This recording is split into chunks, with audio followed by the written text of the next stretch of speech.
Okay, so welcome to Timeout with Kevin. This is David Bradley. He is an anchorman. Been doing it for about 37 years now. So congrats. So I want to ask you the first question: is most memorable story you've covered? Most memorable story. I don't know. I think one of the most memorable ones for all of us was I was involved with the Oklahoma City bombing, even though that I was doing sports. When that happened, we really didn't do any, it was just a newscast that didn't have anything to do except for the Oklahoma City bombing. Yeah. And so I was doing sports, but we switched over. And so I kind of helped doing that, and having to cover that was really kind of got me, hit you in the heart whenever you see something like that happen in your own state. And really, it kind of laid the foundation for me to be able to move into news later. Once my bosses kind of saw what I could do outside of sports, then that happened. In terms of actual sports, I mean, or stories that I've done, I go back to the sports time because I did get a chance to interview some pretty famous people. And so one of my favorites that I got to do was boxer Sugar Ray Leonard, who won Olympic gold medal and was also a world middleweight champion. He came to Wichita Falls for a Golden Gloves event. So we were in Lawton, and so we went down to the hotel where he was going to be having a press conference, and got to sit down and talk with Sugar Ray Leonard, and that was really pretty that's cool. Cool. Yeah, that's really somebody cool. You watch on TV all the time, and one story that kind of funny that happened whenever we went down there. We had back in the old days, we had these big tape recorders. Now everything's on chip, but before it was videotape, and you had this big recorder that you had to lug around. And the interview was early in the morning, so I'd left all my gear in my car, so that when I got up, I'd get in the car and drive down there. Driving down with my partner in the sports department, we get down to the hotel, we lug all of our gear inside. We're there 30 or 40 minutes early because we didn't want to be late. The thing was with those old machines, that if they ever got cold, they would also get condensation on the inside of the gear. And if you ever got that on there, it wouldn't let the tape go through. So we got there, we tried to set up, and it wouldn't let the tape go through. And I'm like, oh my gosh, now what are we going to do, right? I open it up, I can feel the cold inside there. And I'm like, man, we are stuck because there's no way we can drive back to Wichita Falls and come back. Right. So I go to one of the guys in the hotel, and I said, can you let me use one of your ovens? Because they had these huge commercial ovens. I just wanted to turn it on low, but I want to put my recorder in your oven so it will warm things up. Yeah. And he put it on the lowest possible temperature. We put it in there for about 10 minutes. It warmed it up. It knocked the condensation out, and we were able to. Crazy. Yeah. That's funny.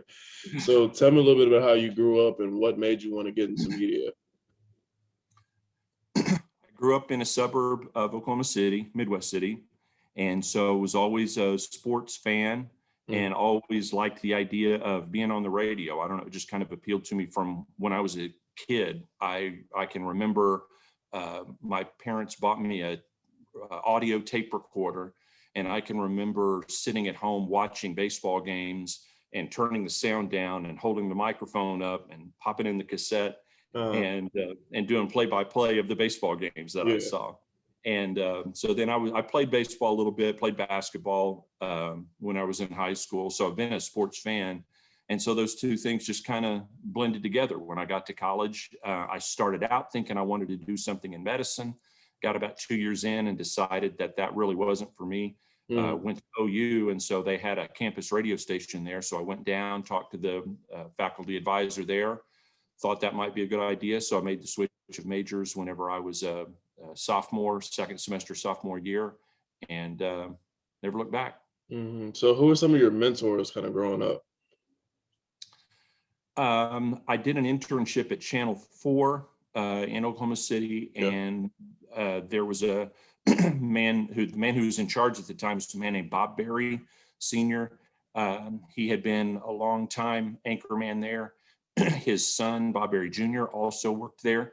And so I really connected with those guys. Both of them have sadly passed since then, but Big Bob was a play-by-play man for both OU and OSU football and basketball over the course of his career. And so they were really good to me. I kept in touch with both of them for several years afterward. And they really went out of their way to be instructors. And once I got out into the professional world, when I kind of had questions about what I was doing, or if I wanted them to review my work, they were always there. And I was always very grateful to the fact that they kept that connection with me, even though they'd had dozens of interns. Right. And I was only there for a spring semester. So they were really terrific to me. So, and like, like being an anchorman for all these years and whatnot. So like, what are like some of the pros and cons that people don't realize about in being in that profession? Right. Pros and cons. One of the cons is that you're working when most everybody else isn't. Especially, I mean, if you want to be the star anchor man, that means you're going to be on the air at 6 o'clock and 10 o'clock on a local newscast. Well, that means, you're at work. My workday starts around 1:30. It ends at about 11, sometimes 11:30. At the end of your workday, sometimes it take a little bit of time to mop things up, answer emails, that kind of thing. So you don't get home till 11:30 at night. That means, if you've got a family, you're not going to see a lot of them. I have two kids, and I missed a lot of T-ball games and dance recitals because a lot of those happen right after school. Right. I'm on the air. If you're a sports anchor and you want to be like Jim Nantz or somebody like that, who's covering all those, then you're living out of a suitcase. Right. You're traveling all the time. Holidays don't mean anything because a lot of times there's, NFL has a big football game on Thanksgiving. So if you want to be the play-by-play of NFL football, you're not going to have Thanksgiving with your family. Right. The pros are obvious, that you get to be up close with newsmakers. If you're all about events and you want to know in the know and what's going on in terms of news, I know about it a lot of times before anybody else does. Right. You build a confidence with people that whenever you're on the air, they're comfortable in listening to what you have to say. And then the fact that you get recognized. I mean, nobody hates that. Right. You walk around and people talk to you, and it's interesting because you have people that you've never met before, and yet they feel comfortable enough to come up to you and talk to you like they've known you their whole lives. And in my case, of course, being in Lawton for 30 plus years, they did. Right. And it was really heartwarming to be able to know that you've been in those people's homes and they have that comfortability with you. Right. So it's really nice. So do you have any like superstitions or things you do before you go on air? Like, do you have anything, Yeah, I know what you mean. No, not really. I don't have any superstitions as much as it's very easy. This kind of goes back to athletic training in a degree. Is I don't think of superstition as much as a routine, because the one thing that's same in sports and in what I do is when the camera comes on for a live newscast, it's on. Right. So for the next 30 minutes, you've got to be pretty locked in. And so sometimes you'll hear people stutter around a little bit, or they kind of lose their train of thought. And a lot of times the reason is because they're not focused. And it's easy to do that whenever you've done hundreds of newscasts, or in your case, for example, it's easy to do that because you played a bunch of ball games. Right. But if you let your mind wander a little bit, then, you've probably had those examples where you get out on the court in the first quarter, you can't get out of your own way, and the coach is talking to you, and you realize later, well, I really didn't kind of follow my pregame routine. I'm not locked in. And so that's what happens to me sometimes. So whenever I get out there, I want to make sure that I'm sitting where I need to be sitting. I don't want to have to worry about my microphone. I want to worry about my earpiece. And in that 5 minutes or so before, then I try to get all of the nonsense that I may have been dealing with through the day out of my head, so that the only thing I'm concentrating on is delivering this story and staying in the moment of that story. Right. So, you said you were a sports reporter. So I know you really probably like doing that a lot, Yeah. So, but when you got the call up to be the main anchor, was it an easy decision for you to do that, or did you kind of want to stay in that sports realm? Well, it was a hard decision. The challenge that you run into is no matter where you go in the country in terms of local television, not very many people are doing sports. Even in a big city, Oklahoma City, Dallas, wherever, they might have 3 or 4 people doing the sports. Mm-hmm. So there's a lot less opportunity to move up. Right. If you stay in sportscasting, it's a lot of fun because if you do get to move up to those big events, now you're covering the Dallas Cowboys every day, or you're covering the New York Knicks every day. Mm-hmm. But the ability to move up is tougher. Things have gotten a little easier now to some degree in that ESPN is a lot bigger. The regional sports networks are a lot bigger. Mm-hmm. There's a lot more avenues now for sports people. But at the time, which was 1999, was when I switched over. I'd been doing sports from 84 to 99. Mm-hmm. I looked at it as an opportunity to be able to give me better room for advancement going on. If I wanted to be a news director, if I wanted to be a general manager, whatever, that gave me more options moving on. As it turned out, I stayed in Lawton, Right. but the opportunities at least were there. But it was hard. The other good thing about it was nice after I stopped covering sports. It was nice to be able to go to a game, Right. and not have to worry about covering the game. Right. Right.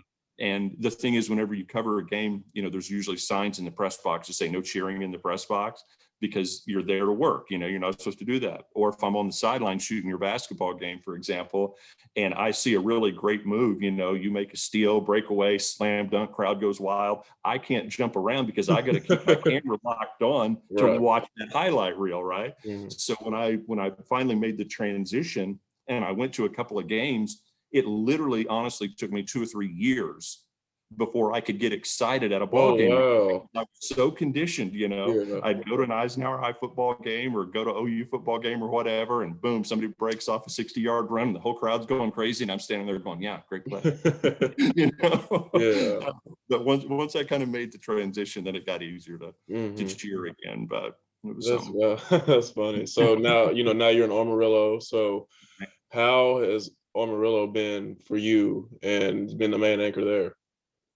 It's been nice. I didn't know anything about Amarillo. A lot of people, if you've ever driven, if you're in Oklahoma and you're driving out to the mountains, go skiing, or if you're going to go visit Grand Canyon or whatever, a lot of people have driven through Amarillo, but they've never actually been to the city. So I didn't know anything about it. Channel 7 was part of a media group that had a station in Amarillo and still does. I had come out to visit that station a couple of times whenever I was still doing news in Lawton, but I never spent any time here.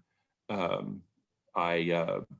a friend of mine who's in the corporate level of this company, once I was gone from Channel 7, he called me up and told me about the position. That helped a little bit because he had worked here before. And I came out here, and it's been really good for me. I've gotten a chance to kind of roll back at Channel 7 Lawton. I was doing a lot of different things. This has allowed me to pare back a little bit and primarily just concentrate on anchoring and doing PR for the station and that kind of thing. So that's been good. And the people here are incredibly friendly. It's not much different from Southwest Oklahoma in that respect. Right. But Amarillo is, if you look at the Panhandle and ever look at a map of it, there are 26 counties in the Panhandle, and a lot of those counties only have one city. And most of the cities are very small. So the bulk of the population is in Amarillo, and we are hundreds of miles from other civilization. Right. So there's a sense of we're all in this together. So, if we don't want to hold together, we got some problems. So when I came down to interview, I was kind of walking around downtown just to kind of get a feel for where things were going. I'm standing in a street corner, a couple of people standing next to me, and they're like, "Hey, how's it going today?" And just that friendliness level at the counter, at the gas station, whatever, they're eager to be friendly to you, and it's genuine. It was very welcoming, and it's not that far from Lawton. I still have my kids still live there in Lawton, so it's only about a 3.5 hour drive. So it's real easy to get back, but it's been a great move. I've been very pleased with it. Yeah, that's good. That's good. So tell me some of your favorite sports teams. Just professionally, what are some of your right? Well, I graduated OU, so I pretty much follow OU football and basketball. All their sports pretty well. I wasn't a baseball, as far as baseball goes. I was an LA Dodger fan. Still am to some degree. I kind of lost faith in baseball whenever they had the baseball strike back in the 90s. But when it comes to watching Major League Baseball, I'll usually watch the LA Dodgers, sometimes the Rangers. My son's a big Rangers fan. But LA is where we'd taken a family vacation when I was a teenager. and we went to Disneyland. And so we had some friends who lived out in LA, and they bought, the man who's friends with my dad had bought tickets for me and my dad and him to go to a Dodger baseball game. So I got to see them in person when I was a teenager, and it was in the summer. So after the game, they were having fireworks. So we got to go down on the field to watch the fireworks show after the game was over. Wow, that's cool. So when that happened, Dodgers became my favorite team. And so I watched them. And I grew up rooting for the Dallas Cowboys when I was a kid. So I still kind of pay attention to the Dallas Cowboys. So I'd say Cowboys, Dodgers, and anything Sooner. Gotcha. I feel you. So the bonus questions, this is a segment. So first bonus question is Mount Rushmore of athletes. Oh my goodness. Of like all athletes? Oh yeah, any sport, yeah, anything. Yeah. Okay, well then I would say you'd go Babe Ruth. Nobody said that. You'd go Wayne Gretzky for hockey. You'd go Michael Jordan and Walter Payton for football. I like that. That would be my 4. I like that. So another question is favorite restaurant to eat at. If you got one place to go for the rest of your life, where would you go? There's a barbecue place here called Crazy Larry's, and it is ridiculously good. They have regular barbecue, but they also have a giant Frito pie, which they ladle a lot of brisket and pulled pork on top of, and they take about half a bag of Fritos and pour that all over the brisket, and it is amazing. So if I had to eat any one thing, Crazy Larry's barbecue here in Amarillo. Crazy Larry's barbecue. So in the last write that down next time you make the drive. I know, I'm gonna have to write that down. Crazy Larry. Yeah. So in the last question is three dinner guests, dead or alive, who would you be? Who would you eat with? I would love to have dinner with Jerry Seinfeld. I like to get inside of his head, because he kind of cracks me up. Who else would I love to sit down and talk to? I'd love to talk to Barack Obama. He's a singular man in American politics, and so I'd love to know a little bit more about his life and what his presidency was like, behind the scenes. And then who else? I don't know. I'm stunned on who the third person might be.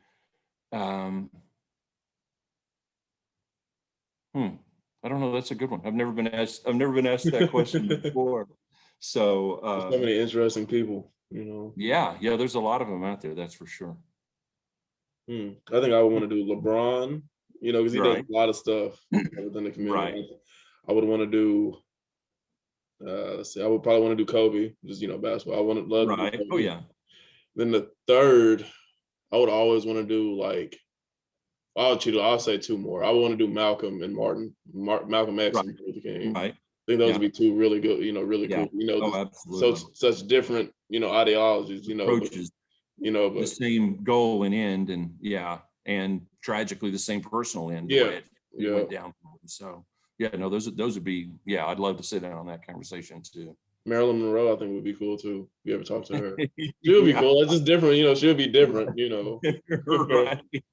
There'd be somebody different. Yeah, that would be good. I like that. But I don't know. There's so many interesting people in this world. You talk to them all. Oh, absolutely. Yeah. And that's the one great thing I like about this job is that it's given me the avenue to do that. Right. When you have a camera and a microphone, or when you've got a YouTube channel or whatever, people are open to the idea to sit down and share what's going on. And even though we've got them on a pedestal, when you get them in those unguarded moments like that, it's really rewarding when you're able to get them to, put down the mask a little bit and see what's going on. And that's the thing that I really love about this job, whether it's because you're going to get to interview the governor that day, or I'm going to get to interview Barry Switzer, or whatever it is. You never really know what you're going to get whenever it comes out of that interview. And that keeps it exciting for me. One more question. So now that you mentioned it, have you ever been starstruck about doing an interview with somebody? You're like, wow, I get to do. Oh yeah. Absolutely. I mentioned the Dallas Cowboys. One of their Hall of Fame quarterbacks is Roger Staubach, who played for them in the 70s when I was a kid. He came to Lawton for some kind of an event at McMahon Auditorium, and I was just it was one of those times where I really had to breathe deep, and because Yeah. I'm like, I'm gonna get to talk to Roger Staubach, Right, right. and it's, for me, the best way to handle it is just to admit it up front, and and that kind of helps break the ice a little bit, so that if I start stuttering Hmm.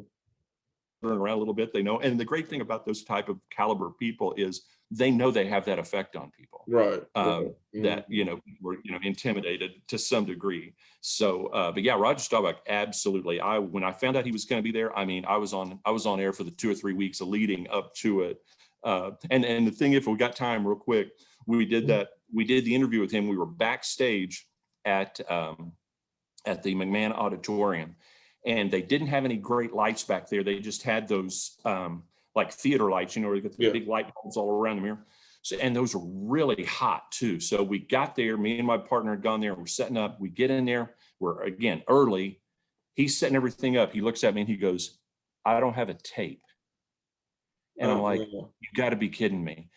And so I'm just, oh my gosh, we're not even going to be able to do the interview. He goes, "I think I have one in my car." He sprints out there. I'm killing time with Staubach, trying to let him know, yeah, okay, we just got a little bit of, He Right. runs back in, and he had a tape. But for just the quick second there, and when I looked at him whenever he came back, because he had run all the way to the parking lot, came back, it's hot as, he was just sweat was just Yeah. pouring off of him, because he was just, one, he had sprinted like crazy to get out there, but two, he was terrified that we were going to have to cancel the interview because we didn't have the basic essential of a video. So, anyway, I'm happy you got to do it. yeah, we got it in there. That was good. Man. But I want to thank you for doing this today, man. Sure. Yeah. Thanks for asking. This is a good time. That was really good. I really enjoyed it. So Good. Well, yeah, I'm glad. And anytime I can help you out, let me know. Good luck in your next step of your basketball career. I'm a big fan of your mom, so yeah. I'm able to keep up with your exploits through her sometimes. So this is a good time. I'm glad you reached out to me. Appreciate it. I will talk to you later, man. Thank you so much. All right. See you, Kevin.